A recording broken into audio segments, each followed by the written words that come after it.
with this. So welcome everyone to this Florida Political Review exclusive. I'm joined by my co-writer Tika Horigene, and we have a very special guest, candidate for Jacksonville Mayor, Donna Deegan. Welcome, Ms. Deegan. Thank you so much for accepting our invitations. So first, let's get started with this, pretty calm Q&A. First, tell us a little bit about yourself and your connections to Jacksonville. Well, I'm actually a fifth generation Jacksonville native, if you can believe that. My great-great-grandfather came over here from Lebanon back just after the Great Fire around 1905. And like most big ethnic families, and certainly like many families, then it was all about food. We had a lot of restaurants. We had back when Jacksonville was just the booming place, really after the fire just took off like crazy. And my grandfather opened a restaurant called the Roosevelt Grill over off of Ashley Street. And back then that was like, it was literally like Broadway. People like Hank Aaron and Ray Charles would hang out there, and it was quite the scene. And I would love to see Jacksonville get back to that. But my dad was in the city council's or the general counsel's office. My uncle has a restaurant downtown, and my cousin Tommy Hazuri, that's my maiden name, was the mayor. So I have a long history here. For me, I actually, as you said earlier, I anchored the news here for 25 years on First Coast News, visiting every neighborhood, talking to people about their issues and trying to make sense out of policies that very often did not make sense for their lives. And then around 1998, I was diagnosed with breast cancer for the first of 3 times. And that's what really shifted me into this mode. I started to hear from people all over the place that were telling me, we're praying for you. We hope you do well. But what you need to understand is there are some of us that are going through what you're going through, but we're making choices between food and medicine. So I started the Donna Foundation, which provides for critical needs of people that are going through cancer, and led that for many years. We started a race called 26.2 with Donna, the National Marathon to Finish Breast Cancer, and people come from all over the world every year to race with us and to help us raise money to help their neighbors and to raise money for what we call high risk, high reward breast cancer research. So it's been a wonderful journey, and I decided to leave the safe confines of philanthropy for the world of being called everything but a child of God, because I really just believe if you're going to change policy, you've got to be in the arena. You've got to be in a place where if you're going to help more than just this handful of people, you got to actually change the policy. And that's why, by and large, I'm running for mayor, so that we can have a city that actually works for our citizens, as opposed to just the handful that it works for right now. Wonderful, wonderful. And, in regards to your historic candidacy and your roots to Jacksonville, how does the title Madam Mayor sound to you? Because I'm sorry. Oh, sorry. I guess there was a delay. You broke up a little bit, but I heard the Madam Mayor part. Right. But it's okay. Right. So just in case, for repetition, so how does the title Madam Mayor sound to you? Because, out of 8 qualified candidates, you're one of 4 women who are seeking the post to be Jacksonville's next mayor. And so I guess, how does your historic candidacy make you feel in this race? Well, I've never made a big deal out of the fact that I'm a woman. To me, I'm qualified, and I have the ability to lead and to coalesce people around a vision, which we really need in this city. But certainly it is exciting. I think about my family and how long it's been here, and I think about the fact we've never had a woman mayor in Jacksonville, and certainly it would be historic, and that would be something that would be, obviously, I'd be very proud of that. Most definitely. All right, so let's move on to more agenda-specific questions, and I'll pass it over to Tika, who has a question about infrastructure. Great. All right. So like many cities in Florida, infrastructure has been a work in progress for decades. What would be some of your solutions as Jacksonville mayor to help fix the crumbling infrastructure? Well, I have 3 pillars in my campaign. And I remember when we started off the campaign, all the consultants and everybody said, you really should put the economy as the #1 thing. And I said, infrastructure has to be first. because if we don't fix the infrastructure, none of the rest of it is going to come along. So my pillars are infrastructure, access to healthcare, which I'd love to get into later, and also the economy. But in terms of infrastructure, we consolidated the city of Jacksonville almost 60 years ago.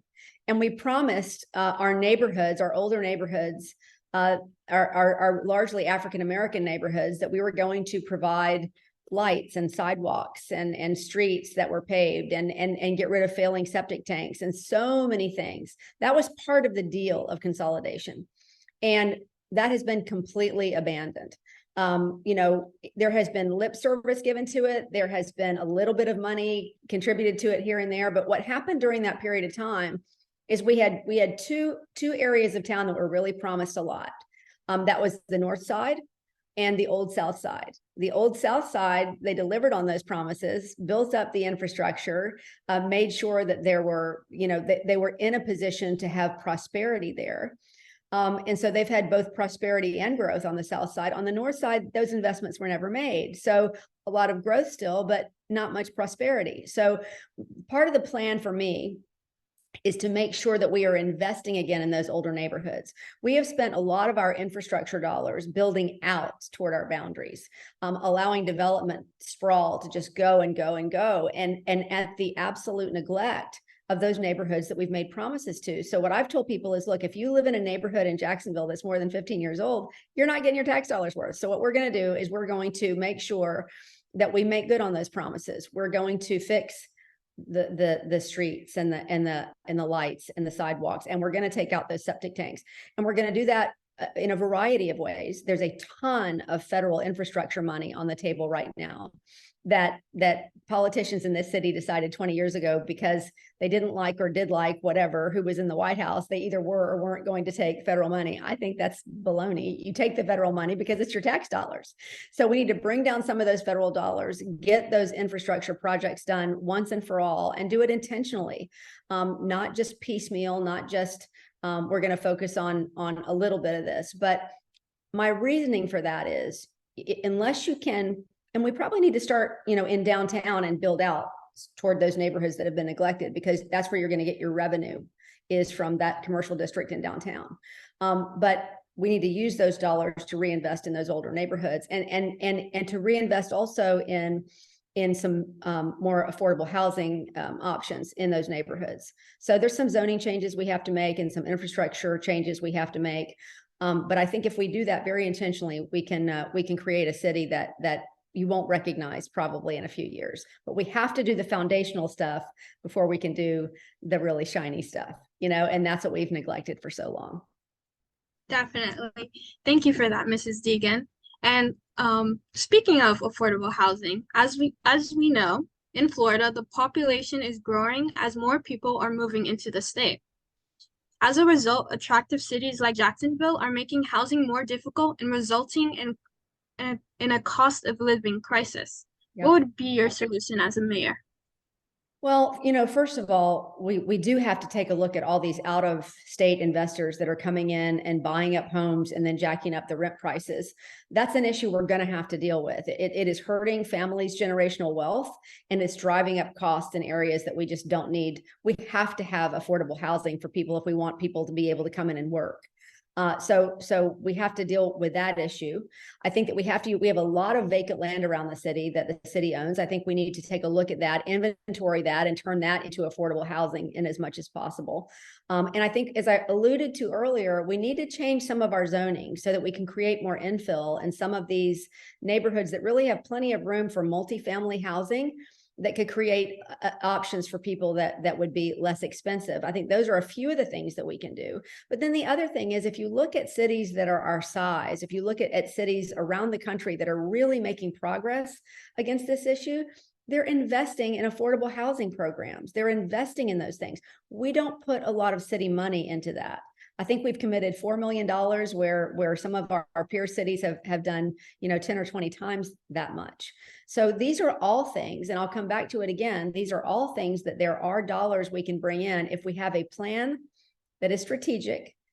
We can bring down those grants that will help us to make that a reality for people without having to ask people to chip in more money. I think that's the important thing that people need to know, that I think we don't suffer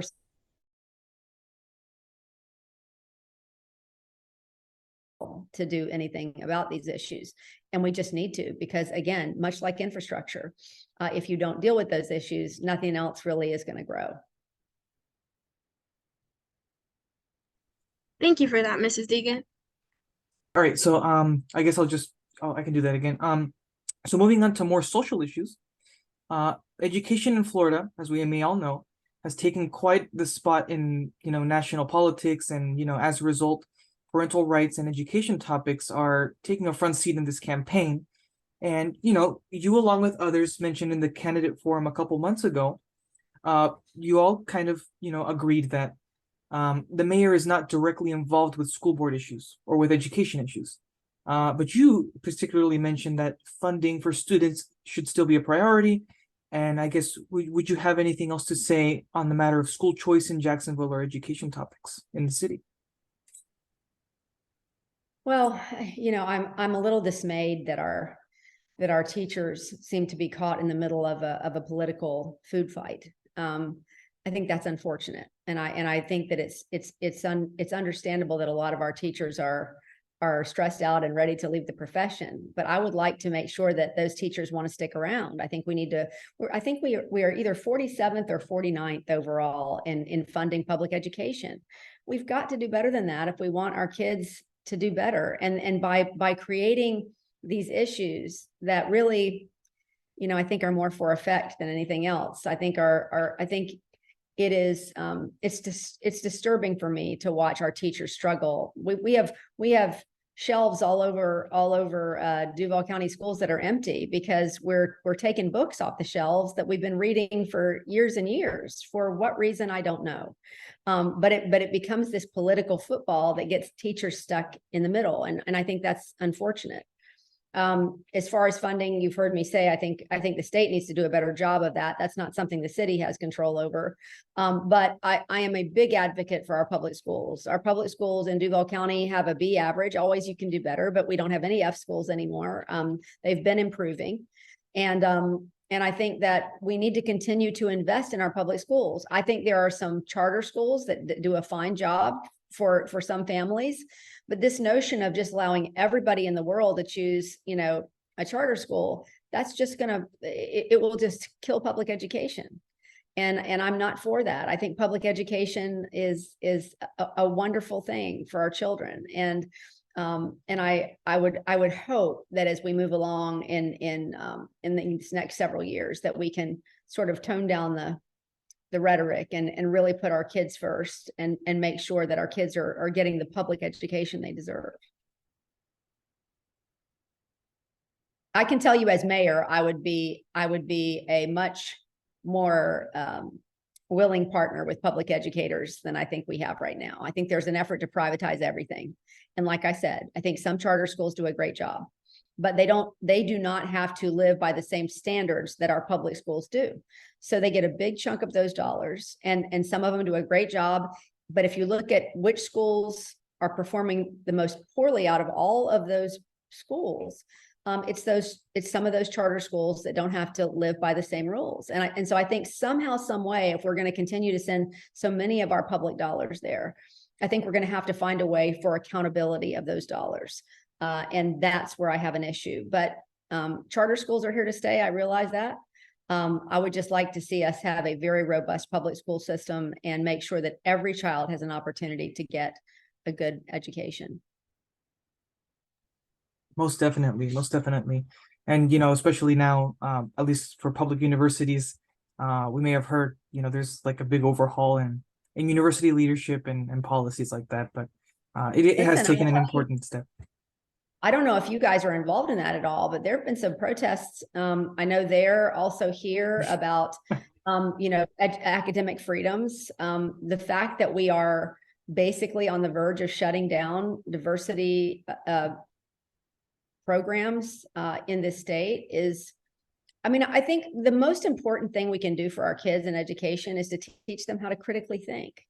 And I think if you're removing all the things that make kids think about issues that they may agree or disagree about, but it gives them an opportunity to have that dialogue, I think that's really dangerous. And I know that I've talked to a lot of folks in our colleges here that are extremely concerned that they're going through emails now, and it just feels like a really stressful time for public universities right now. I don't know how I would love to interview you guys about that. I mean, that to me is such an interesting topic, but it certainly is nothing like we've ever seen before in our public university system. That's right. I think it's, unmatched pretty in that regard as well. But I guess, moving on to the topic of environment, Tika, would you like to take the next question?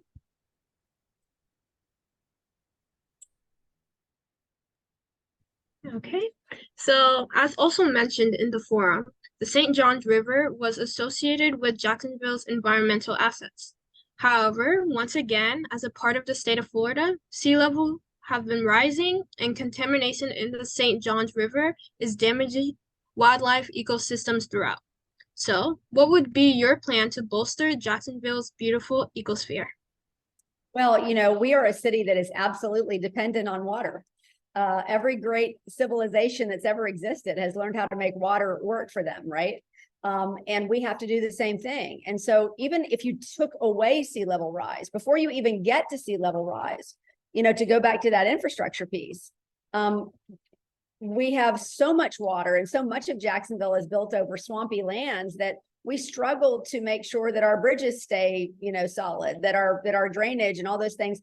Now you add on top of that sea level rise, add on top of that heat stress, add on top of that, the pollutants that go into our river, and you can see where we are really on a collision path, for a lot of bad outcomes if we don't start taking resiliency and all of these steps that we can take seriously. So there are a number of things we need to do. We need to continue to try to make sure that pollutants are not put in our river.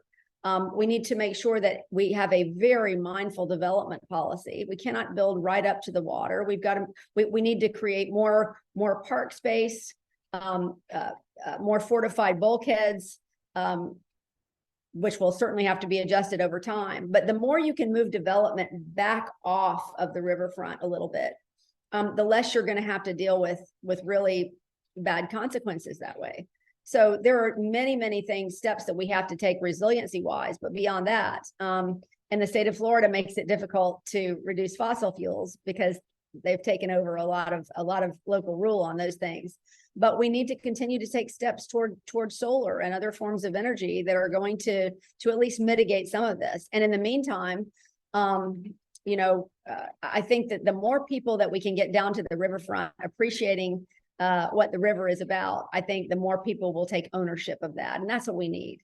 If we would open up our riverfront to kayakers and fishermen again, we drove them out eons ago. If we'd open it up to families that want to come down there and just enjoy the beauty of it, I think people would start to get a lot more of a sense of how big a role the river plays in our lives in Jacksonville. So we've got to take care of the river, and we've also got to start taking steps both in resiliency, but also really some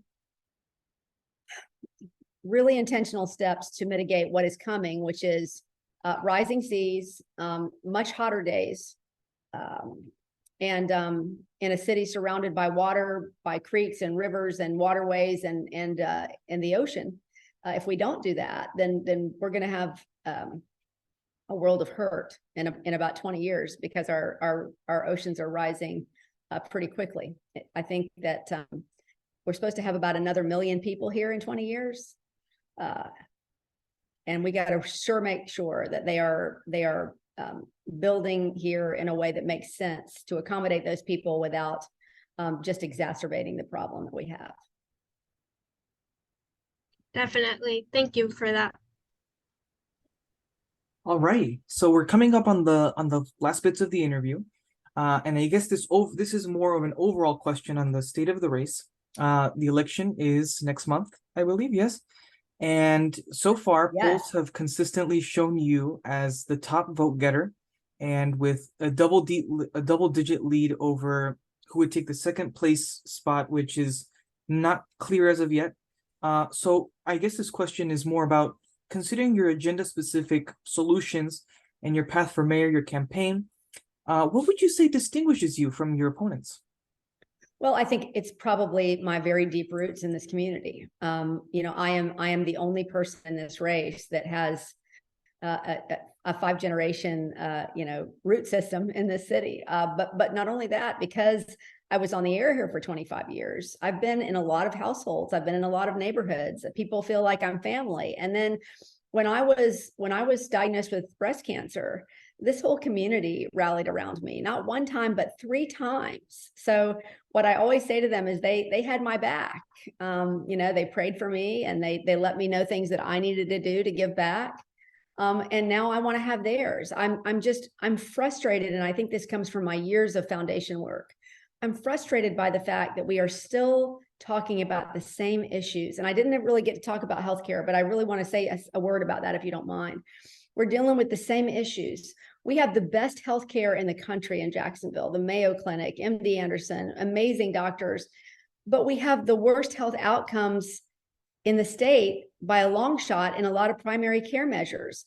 Also, our maternal mortality rate, our infant mortality rate, dismal. And the reason for that is because we have not made access for everyone a priority. And you can do that by simply education, but also trying to bring down more dollars for some wonderful nonprofits that we have here that are doing work. So I guess for me, what I think sets me apart is that I feel like I have always had a vision that has been very people forward, as opposed to just sort of a handful that have always run this city forever and ever. And I think that's what makes me scary to people too, because they realize that if Donna Deegan is the mayor, that power structure is going away. And we're going to bring in a new type of vision to this city that is very people focused. We're going to diversify our boards and make sure they look like Jacksonville instead of very homogenous. We're going to activate those boards to make sure they have a say in how city business is done. We're going to make sure that we bring everybody into this economy. So we've just, for the longest time, been a city that has focused on a handful of folks for success. And now we're going to bring everybody in. And I think people know that I have walked that walk my entire life. I have always been a voice for the voiceless people in this city, or the people that very often get left behind. And that is my absolute priority in this race. We are going to have a city that works for everybody and not just for a select few people. And I think people recognize authenticity in my remarks about that. And I hope that's what will take me over the top in a few weeks. Most definitely, and consistently, actually, your results have been very exciting. You know, people our voters are excited for this campaign and for also this race. And in that regard, you know, we wish you the very best in that regard. And I guess on the tail end of this interview is, you know, it's a bit of, you know, tension relievers. So we have some fun questions for you. Boy. Okay. Some short, fun questions for you, and no pressure whatsoever. Tika, would you like to take the first fun question? Yes. So, Jacksonville is a big city, though it's the largest in the continental United States. And we would like to know, what's your favorite place in the city? Oh, that's a tough one. You know, I live at the beaches. I love all of the city. I've lived at the beach for a long time, but that's mostly been because my husband is a surfer and a weather freak, and so he has to be near the water. But every morning I get up before sunrise and I go down and I take pictures of the sunrise and I do a little meditation. So I would say, because the fact that it keeps me sane, I would pick the beach. Thank you for that. Sure. I just want to say as well, I used to live near Jacksonville. I lived in Argyle, and I really like as the beaches are beautiful. Huguenot is one of my favorite beaches. Beautiful. I really like, because since I was a kid, you probably remember the Jacksonville Landing. There is a really nice across the John Alsop Bridge, I believe it's called. A nice fountain area. I've always loved that. The St. John's River is beautiful. Yeah, that's Friendship Fountain, and that's been there since I was a little girl. And they just done a huge renovation of it, and it's absolutely beautiful. Look, it's really almost impossible to pick a favorite place in this city because there's so many what the absolute strength of this city is its diversity. We have so many different groups here from all over the place. And so if you go in one section of town, it's a completely different vibe than to go into another. 5 Points is completely different from San Marco, which is completely different from the north side or the east side. It's just but it's all got its own wonderful vibe. And I think that's if we can get everybody in this city, just excited about the fact that we're all different and we're all here working together. I think that's another thing. Everybody goes, Jacksonville doesn't have an identity. Yes, it does. Our identity is we've got all these great, cool, connected people in neighborhoods, and we have all this, diversity. I just think that's so cool. Not many cities have that because they're so much smaller. So, I had to pick a place, so I did, but it's really hard to pick a place. I grew up over in the San Jose area, and I love that too. All the big old oak trees, you just can't beat any of it. Excellent. Very interesting. So the next fun question we have is, the Jags are our pride and joy. They were in the news a couple weeks ago. Sadly, we came up a little short with one of the teams that are going to go to the Super Bowl this Sunday. So this is something I've been asking to everyone from Jacksonville is, it's weird how we went from 1 year trash, like it was a disaster with Urban Meyer. I was like, just to be honest. And this year we were very close again. So I don't know. Any comments on the Jags? Are you Jags fans? We sit in the north end zone with all the crazy people. So it's so much fun. I mean, whether we were winning or losing, people are just excited to be there, honestly. And obviously winning is a whole lot better. But I think, there's such a great vibe there. It's actually a lot like what we were talking about. You see literally every different walk of life in that stadium, and yet everybody's like super fired up to be there. So yeah, I mean, I'm a huge Jaguars fan, and I cannot wait for next year. I'm already ready for next season. I'm like, get out of the way, Super Bowl, let's go, and let's get on to next season so we can get in there and scream and yell some more. It's fantastic. Wonderful. I just had to ask that, Oh, it's great. Oh yeah, but lastly, we have one of our trademark questions. This is a student-run publication. I'll let Tika go ahead with that. Okay, just to put it shortly, what is your message to Florida students? Hang in there. I really, we have a great university system here, and we have wonderful students. And I'll go back to what I said to you guys when we first opened this Zoom. I don't know if we were on or what weren't on, but you hold the power in your hands for the future of this state. You now occupy what is really the majority of people in this state. We have a very young state. And if you guys will just turn out and you will use your voice, you can change everything. You can make everything, you can bend everything to your will, whatever that is, because you have that voice. So I would say to all the students, if you're old enough to vote, make sure you vote. If you're not old enough to vote, start getting dialed in to people like you guys, to make sure you're educating yourself about the issues, because ultimately, us old folks are going to go away, and it's going to be a state that's left to you, and you're going to have to decide, do you want a state that is underwater, or one that actually is dealing with its issues? Do you want a state where education is off limits to politics? Do you want a state where we have, really a policy that everybody has an opportunity? And I think that's what's up to you guys to do. So I'm very optimistic about your generation. You guys are showing a lot of will to get connected. And I think in this state, we have some room to grow there. So I would say, hang in there and go, go, go.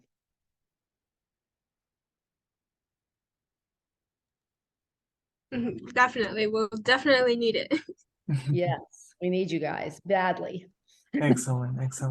Well, just for information on the elections for our viewers, Jacksonville's consolidated government uses a unitary election system outside of the national and statewide election cycle. While candidates are partisan and campaign with a political party, every candidate runs together in the same primary election, which takes place in March 21st of this year.